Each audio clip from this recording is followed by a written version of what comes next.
Resources and Energy Committee to order. Sarah, would you please take the roll to establish a quorum? Bartolotta. Cometa. Here. Hutchinson. Here. Kane. Proxy. Laughlin. Proxy. Martin. Here. Mood. Here. Saval. Here. Vogel. Here. Kim Ward. Proxy. Yaw. Here. Quorum having been established, the only bill on today's calendar is Senate Bill 1068. I will move that. Senator Hutchinson will second. Senate Bill 1068 is an abrogation of the RGGI greenhouse gas regulations. If you recall, the attempt to put Pennsylvania in the RGGI group of states occurred in 2019. The result of that has been that there has not been a dispatchable power plant under construction in Pennsylvania since 2019. There have been some private power plants for private funding, but the idea of building dispatchable power, which goes into the grid for the good of the general public, hasn't happened. And we're read about it every day. We're facing shortages, potential of power, especially as more AI and data centers come on, without their private generation funding capacity.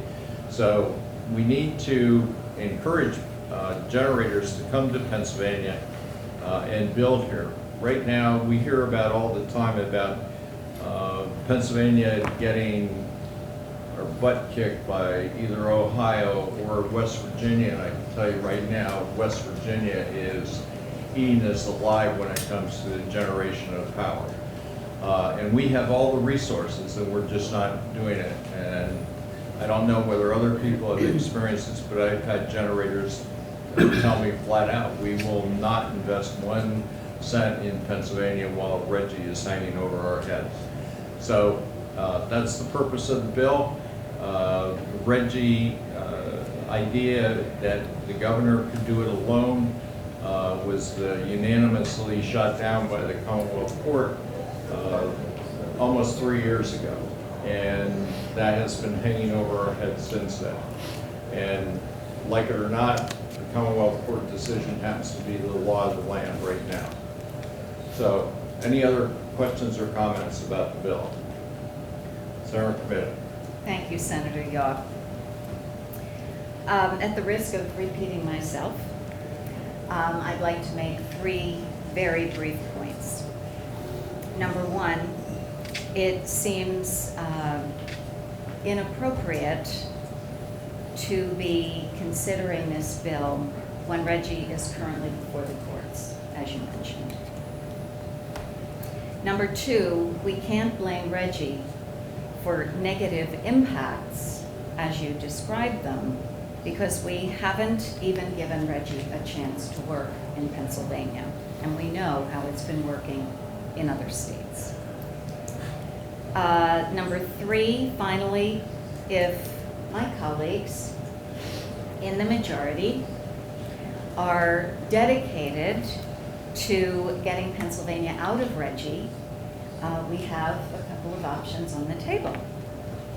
We could pass my Senate Bill 503, which is PACER, the Pennsylvania Climate Emissions Reduction Program, and Governor Shapiro's entire lightning plan, which includes bills that offer solutions for energy affordability, reliability, expansion, job growth, and more. And all of these bills are currently sitting, waiting for us to consider and to move forward. They have all been introduced in the Senate, and we are here ready to move on them. So thank you. Okay, thank you. Any other questions or comments? Senator Moog. Thank you, Mr. Chair. For different reasons, I would say that, we passed this bill already earlier this session. Admittedly, Senator Yaw, I'm jealous that you get to have 2 bills, the same thing run when I can't get any bills run. So I'm just going to admit here in this moment that that the jealousy is there to have that opportunity. But the real truth of the matter is I'm not aware of how this has held Pennsylvania back, as mentioned by Senator Comita, that we're not in RGGI yet. So Pennsylvania is not adhering to anything in the RGGI program, and there are a lot of power plant proposals right now in a lot of local municipalities. And I guess they must know something we don't, that the court's gonna strike it down or whatever it may be, but I don't see how that this initiative is a deterrent of any kind.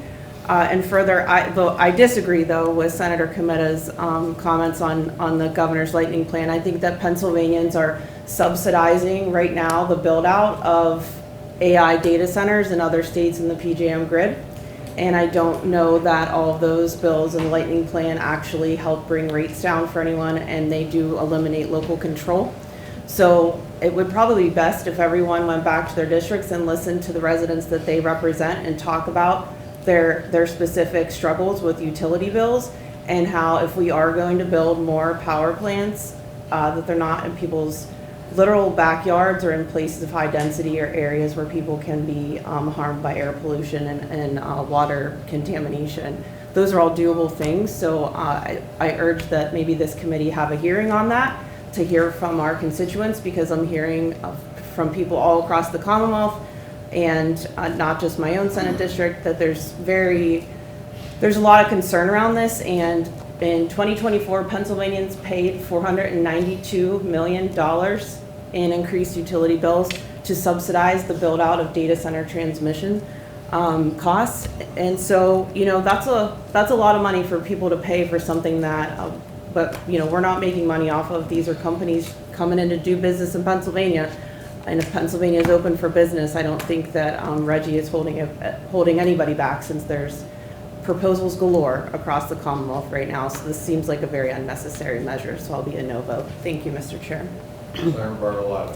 Thank you. I'll keep it brief because I don't have much of a voice, and I apologize for my squeakiness. I do represent the southwestern corner of Pennsylvania, so that's all of Greene County, all of Washington County, parts of Beaver County. It is energy, energy, energy all day, all night, all the time. We have coal, we have natural gas, and having been the chair of labor and industry for 4 years, I now sit as vice chair on that committee, and I was appointed to the Workforce Development Board by Governor Wolf for several years. I know exactly what a lot of these investors are saying when they think about coming to Pennsylvania. They would love to be here. They would absolutely love to be here. But the unpredictability is just too much of a risk to invest hundreds and hundreds of millions of dollars for any kind of industry, not knowing what the cost of their energy is going to be, because that's the number one cost of any manufacturer, almost any industry anywhere, and they just can't afford the risk. So it's much more welcoming to have those headquarters and those factories in places like West Virginia or Ohio or almost anywhere but Pennsylvania. I hear that sentence far too often. Lastly, I know right this minute, and all of us do, I'm sure we've heard of all of the statistics and the reports, we are gravely lacking in electron availability to the grid right now, without the addition of data centers and AI and all of that. We've been told by numerous energy sources and people that are experts that if we don't do something right now to produce more energy in Pennsylvania, right now, today, we will have rolling blackouts. We can't do that. We cannot be that irresponsible. We have the availability of clean, reliable natural gas, which, by the way, has reduced the CO2 footprint in Pennsylvania by over 50% in the last 10 years. Let's use it wisely. Let's be smart about it, and let's stop shutting the door to the economy of Pennsylvania and to the potential of what we can be in Pennsylvania. Let's get this looming hammer of RGGI away from the heads of every single capital investor who wants to try to participate in our economy. Thank you, Mr. Chairman. Any other questions or comments? Can I just dovetail on what Senator Bartolotti said?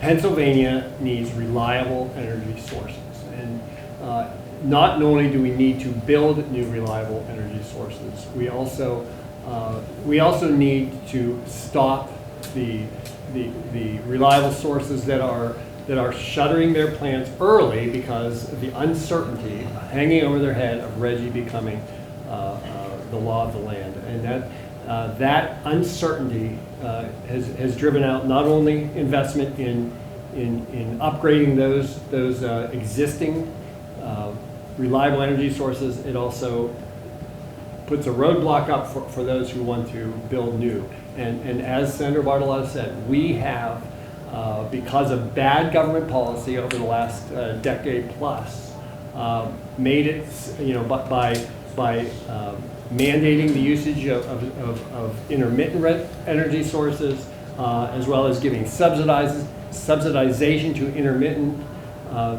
energy sources. We have put ourselves in a crisis mode with grid reliability, and that has nothing to do with data centers that are being talked about for the future. So we have to do this today and stop the coming electric brownouts, blackouts, as well as massive increases in what people will be paying for electricity at their houses. So I applaud the chairman for bringing this bill up, and I think we should all support it. Thank you.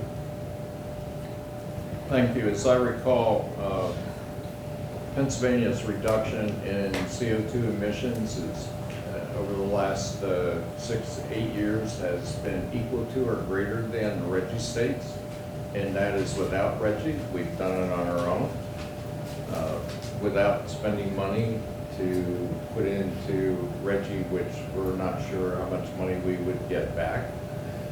I asked the question one time and nobody could answer it. Do we have to put $1 billion in to get $800 million back, which is what the governor had originally put in his budget? Nobody knows. Reggie, it happens to be a Delaware corporation which has headquarters in New York City. That's what we're talking about.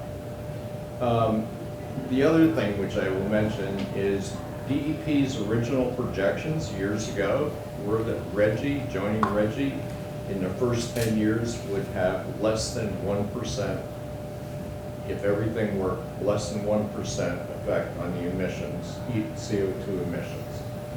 So, I think the proof is pretty much there that Reggie may benefit other states. It does not benefit Pennsylvania in the slightest, and we have done more on our own than actually what the Reggie states have done. Any other questions or comments? Sarah? Bartolotta, Aye. Comita, No. Hutchinson, Aye. Kane, Proxy, no. Martin, Aye. Laughlin, Aye. Muth, No. Saval, No. Vogel, Aye. Kim Ward, Proxy, aye. Yaw. Aye. Just note for the record that Sarah Laughlin is here in person. Majority having voted in favor of the bill, it will be reported to the full Senate for consideration. We're recessed to the call of the chair. Thank you.